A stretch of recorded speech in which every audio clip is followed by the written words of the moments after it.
Promovendus dilahirkan di Sukabumi 16 April 1981.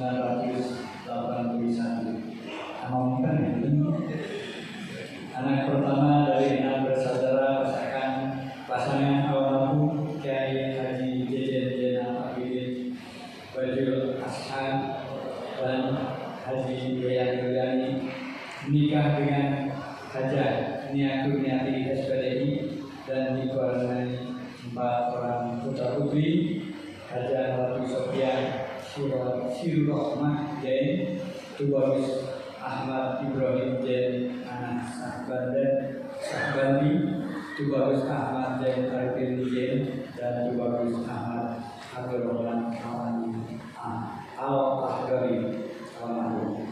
Riwayat pendidikan S1 program studi agama Islam Institut Agama Islam Al-Ifah Mubarakiyah Surabaya lulus tahun 2005. 2 pendidikan S2 program studi pendidikan agama Islam Universitas Islam Nusantara tahun 2015, dan yang ketiga program doktor ilmu pendidikan diselesaikan tahun 2024 di Sekolah Pascasarjana Universitas Islam Nusantara Bali.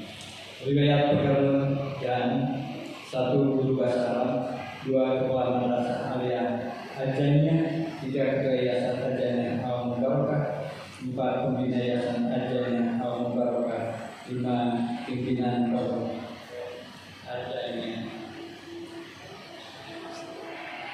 Yang ke-6 ketua 5 MUI Kabupaten Sukabumi, ke-7 ketua PDNI Kabupaten Sukabumi, 8 ketua Menanjim MDI Provinsi Jawa Barat, kemudian 9 wakil Katib Surya KWNU, ke-10 wakil Rois Jatman Jawa Barat, ke-11 ketua umum DPP Koma Nusantara, ke-12 ketua 2 LDT IM Ponpes Suralaya, dan ke-13 anggota Dewan Pakar DPP LDT KN Ponpes Suralaya.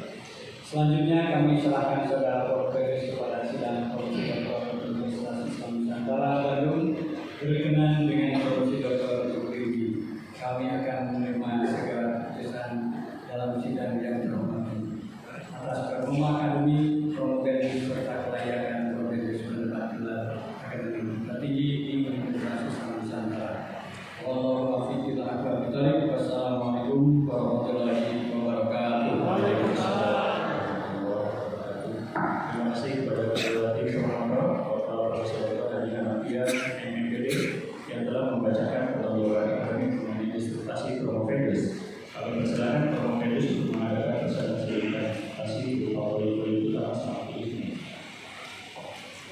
Assalamualaikum warahmatullahi wabarakatuh. Waalaikumsalam warahmatullahi wabarakatuh. Bismillahirrahmanirrahim. Alhamdulillah, nusalli wa nusallimu ala Rasulillah Sayyidina wa Maulana Muhammadin ibn Abdillah wa ala alihi wa ashabihi wa man tabi'a ahla sunnati wa jama'ata min yawmina hadha ila yawmil iqamah, amma ba'd. Al-Fatihah.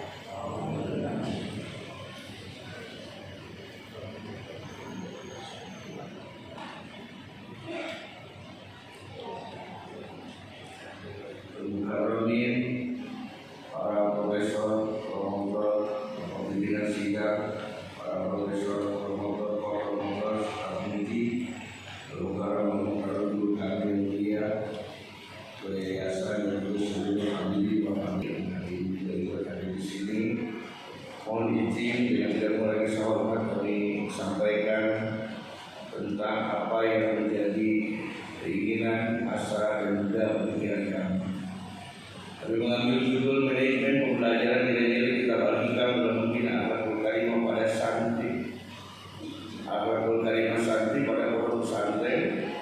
Studi kasus pondok pesantren Az-Zaidiyah Kabupaten Sukabumi dan pondok pesantren Robiqah Parokong di Kabupaten Bandung Barat. Yang melatar belakangi menulis ini, meneliti ini karena nomor 1, membina akhlakul karimah santri melalui internalisasi nilai-nilai sufistik dalam kitab Al-Hikam. Yang kedua, adanya peraturan Presiden nomor 87 tahun 2017.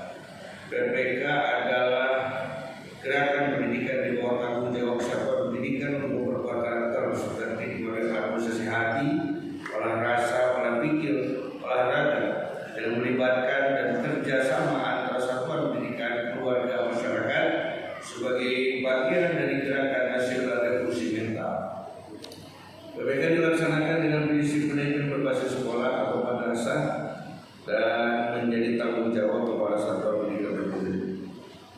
Selanjutnya, yang melatar belakangi semakin berkurangnya pendidikan akhlakul karimah di kalangan saat ini dan semakin berkurangnya figur kiai dan ulama yang berakhlakul karimah karena sudah banyak yang orang. Selamat datang ketua PPK Jawa. Kitab Al-Hikam dianggap sebagai panduan spiritual yang juga dapat dihubungkan dengan prinsip-prinsip manajemen untuk membantu santri dalam merencanakan, mengorganisasi dan menggerakkan kehidupan mereka.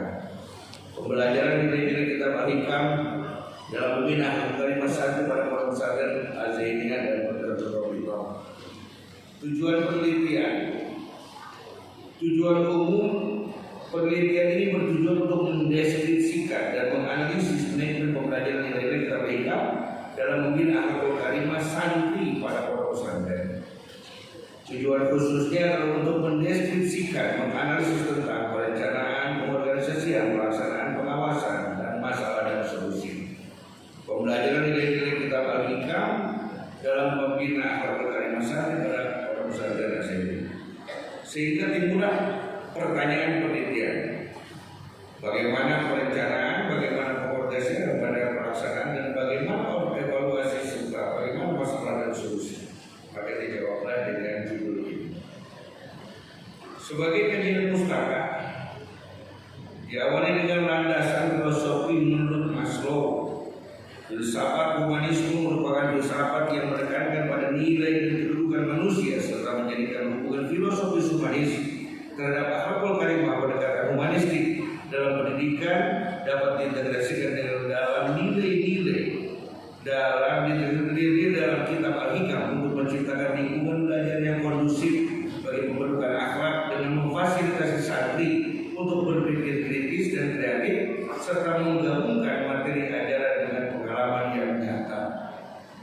Landasan nilai-nilai yang dirujuk sebagai landasan akan dirujuk oleh guru kami Profesor Ahmad Sanusi, teologi, psikologi, rasional, etik, hukum, estetik, fisik, teologis dan juga teologi.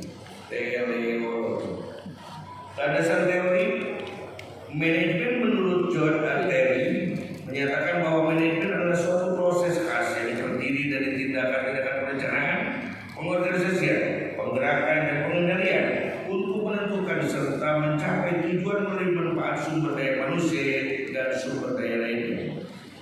Nilai-nilai kitab Al-Hikam. Kitab Al-Hikam sebuah karya monumental. Karya Ibnu Athaillah As-Sakandari radhiyallahu anhu merupakan salah satu rujukan utama dalam literatur sufi yang berisi berbagai hikmah tentang kehidupan spiritual dan hubungan antara manusia dengan Tuhan. Nilai-nilai yang terkandung di dalam kitab Al-Hikam dapat dijelaskan dengan beberapa landasan teori yang menjadi dasar tasawuf berupa zikir dan tazkiyatun nafsi. Akhlakul karimah menurut Zakiyah Darajat, akhlak adalah ilmu yang mutakiat dan berhubungan dengan Khaliq yang berarti sang pencipta dalam konteks kehidupan beragama dan bermasyarakat. Prosedur penelitian. Pendekatan dan metode penelitian ini menggunakan pendekatan kualitatif dengan metode deskriptif, teknik pengumpulan data melalui wawancara, observasi dan studi dokumentasi. Bahkan kami bawa ini wawancaranya. Teknik analisis data, pengumpulan data, reduksi data, penyajian data, supervisi data. Yang selanjutnya uji variasi data, kredibilitas, dependabilitas, konfirmabilitas dan transformasi. Wawancara dilakukan kepada beberapa informan, kepada MUI, DMI,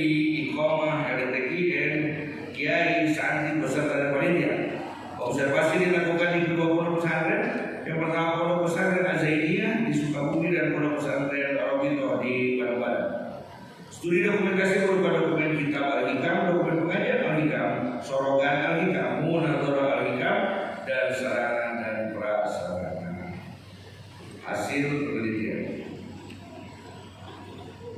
Dari perjalanan itu kami mendapatkan hasil, mulai dari perencanaan Pondok Pesantren Azzaini dan Robito sebelum mulai kajian membuat rapat, pengembangan materi Al-Hikam, merencanakan sarana prasarana, metodologi pembelajaran sorogan, mengatur balaghah dan munazarah, dan mendesain pendidikan akhlakul karimah.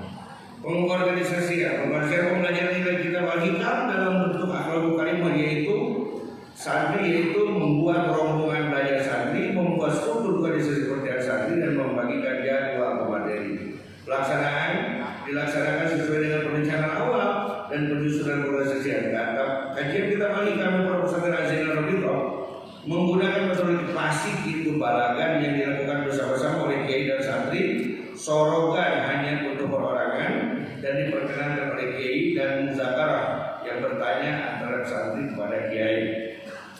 Dan selanjutnya pengembangan materi Al-Hikam secara substansial, pengawasan, penilaian kognitif dengan sorogan, balaghah, dan munazarah.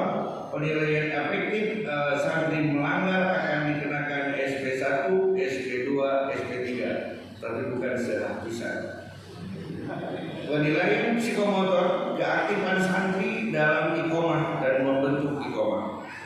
Apa yang menjadi kendala? 1. Pengaruh lingkungan eksternal. 2. Keterbatasan SDM dan sarana. 3. Biasa di Indonesia selalu main anggaran. Yang keempat, keterbatasan pemahaman santri. Yang kelima, tantangan generasi. Solusinya adalah integrasi nilai-nilai kitab Al-Hikam dalam peraturan pesantren. 2. Pondok pesantren harus membatasi dan membina masyarakat. 3. Menyesuaikan dengan kemampuan. 4. Ada media untuk menjadi penyambung dan memberi generasi tersebut sesuai dengan zaman.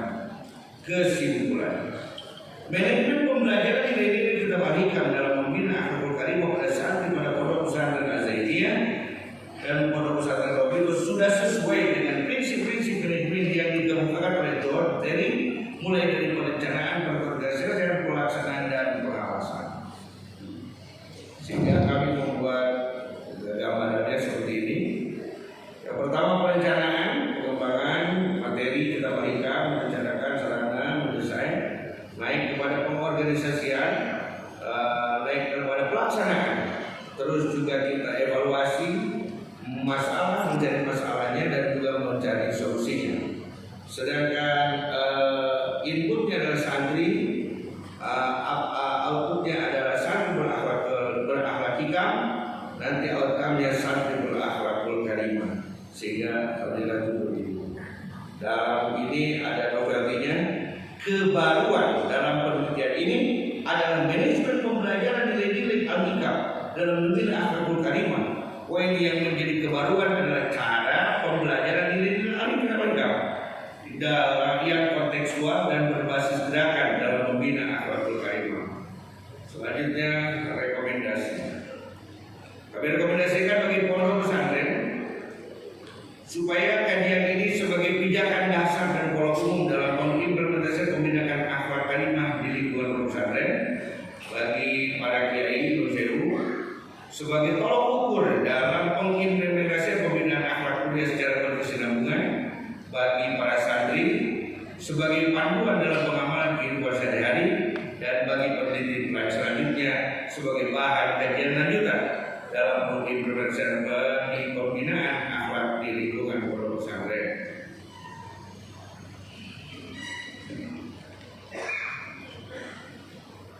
Dan penutup, karena kami tadi belum dinamakan, ada makna 9 bintang dari orang tua kami, karena tujuannya juga tetap kembali kepada tali atau tadi Nahdlatul Ulama dan menuju pada bergaris pada bintang 9 di Nahdlatul Ulama. Wa mimma nil anjumin nahdiyah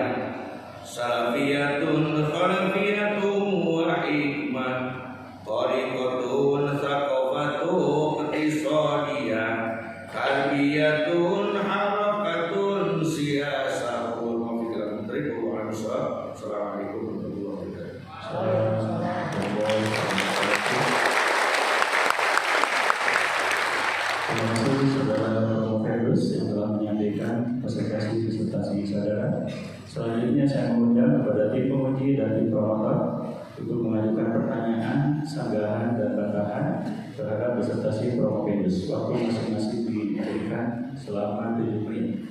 Sebagai taklid saya dipersilakan kepada Bapak Profesor Dr. Kiai Haji Sofyan Sauri MPD untuk mengajukan pertanyaan. Silakan Pak. Terima kasih. Assalamualaikum warahmatullahi wabarakatuh.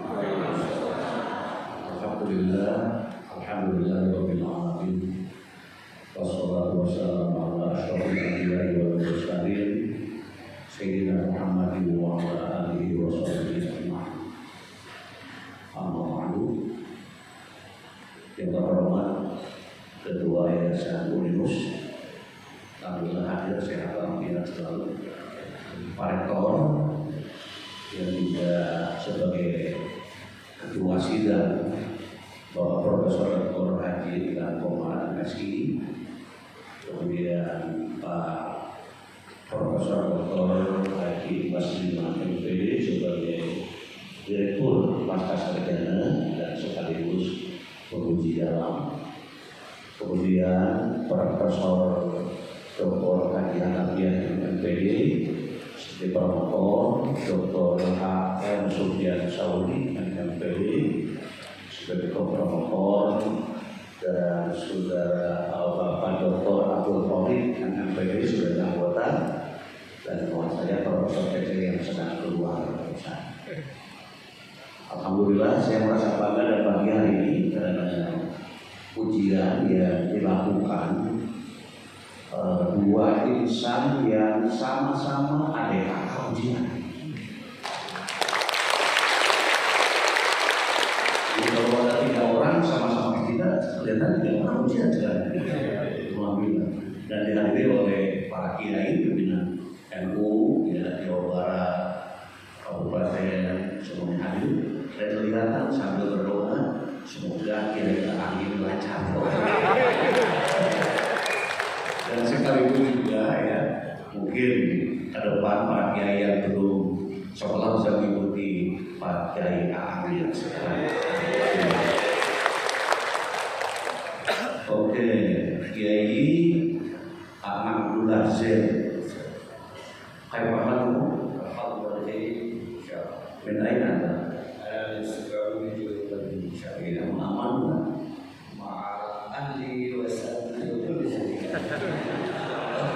Masya Allah, Masya Allah. Semua bimada anta taktub hadis risalah. Biluan bersiap Allah benar-benar Allah. Ya ini apa beliau mulai bersama syukur itu. Ya ini ada khulf fi hadis zaman. يقولون هذا المعهد ولكننا لا نتخلق بأخلاق السعادة.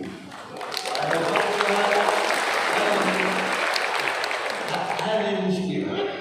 لو كان هذا سعدي لم يتخلق بأخلاق العلماء، لم يتخلق بأخلاق الحكم، ابن عطية السكندري ممكن سوف يأتي 10 سنة بالمرة في تقدم في القدام، ممكن هذا معهد كله هلال وأخلاق كله هلال والعلماء كله هلال ونهضة العلماء هلال وإن الجميع Takbir. Jadi dari pelaksana luar biasa dijelaskan di kiai. Ya Allah, ya. Kemudian sekarang beralih ke bahasa Indonesia karena tadi dari itu kiai ada yang paham semua yang sama. Kemudian ini yang menarik juga tentang Al-Hikam. Jadi nilai-nilai kitab Al-Hikam. Saya ingin Kiai menjelaskan nilai sufistik kitab Al-Hikam itu seperti apa. Silakan diungkapkan nilai sufistik kitab Al-Hikam yang menjadi kitab rujukan para kiai di Jawa Barat atau Indonesia. Tafadhol. Baik, terima kasih. Kitab Al-Hikam karangan Buah Kai Mu'tazilah Sakandari merupakan satu teks yang penting dalam tradisi tasawuf, menyesuaikan nilai-nilai sofistik melalui aforisme yang mendalam. Kira-kira kalau kita peras nilainya kira-kira ini, karena agak sulit juga kalau kita peras seluruhnya. Di dalamnya ada nilai-nilai tawakul, istiqamah, ikhlas, syukur, sabar, taubat, dan kejujuran. Dan nilai-nilai itu dijelaskan dalam sebuah perjalanan kehidupan yang harus digambarkan, sehingga nilai-nilai itu bukan hanya terucap, bukan hanya dikaji, tetapi harus tercermin dan tumbuh dari diri, sehingga hikam itu bukan teori, tapi hikam adalah praktek dalam kehidupan sehari-hari. Terima kasih.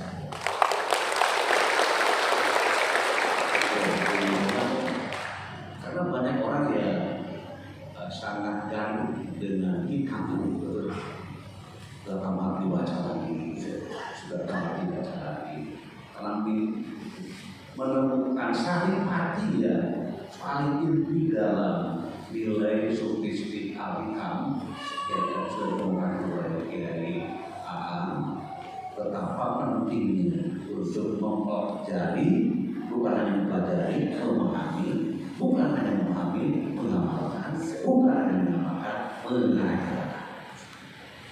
Jadi luar biasa. Terus di pesantren Az-Zainiyah, di mana ismu Az-Zainiyah? من اسم أبي إن شاء الله زين العابدين فيسميه الزينية. أول مرة اسمه دار الرحمن يخرج من اسم جدي هادي عبد الرحمن، ثم بعد ذلك يخرج من اسم أبي زين العابدين يسمى الزيني. كذلك Az-Zainiyah, Az-Zainiyah, tidak Az-Zain. ya الزيني Apa ini segala macam. sebagai dia nisbah. Tidak artinya apa kerja itu yang dihubungkan dengan nama aslinya. Dan memang ketika disebut, ya, maka insya Allah bin pahala kami. Dan juga jadi kebaikan bagi para santri yang betul-betul melaksanakan tolak ini. Ada suatu ungkapan begini, alalan tanah ilmu bila disiratin sesuai dengan tafsirnya dibayar. Dan kabul wakil masih baru wakil wakil istadi wakil zaman mama. Kalau boleh kami gabungkan biar pakai dada.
kiai kan di situ ada pesantren, ada sekolah.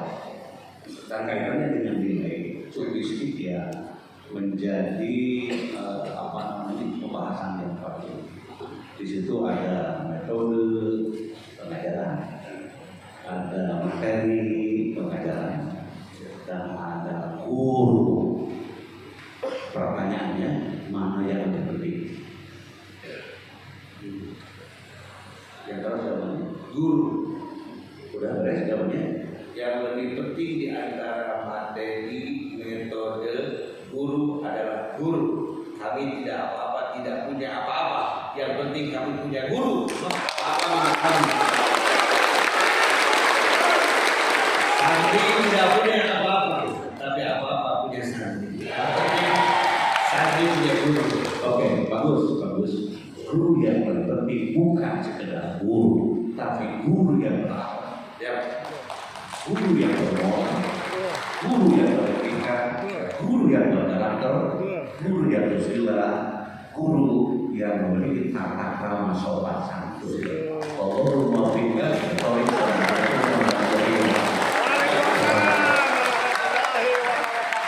Karena kayaknya kalau sudah berdiskusi kiai dengan baik, selanjutnya saya mengundang Bapak Profesor Dr. Haji Musliman MPD MSI untuk mengambil pertanyaan. Bismillahirrahmanirrahim. Assalamualaikum warahmatullahi wabarakatuh. Bismillahirrahmanirrahim. Assalamualaikum warahmatullahi wabarakatuh.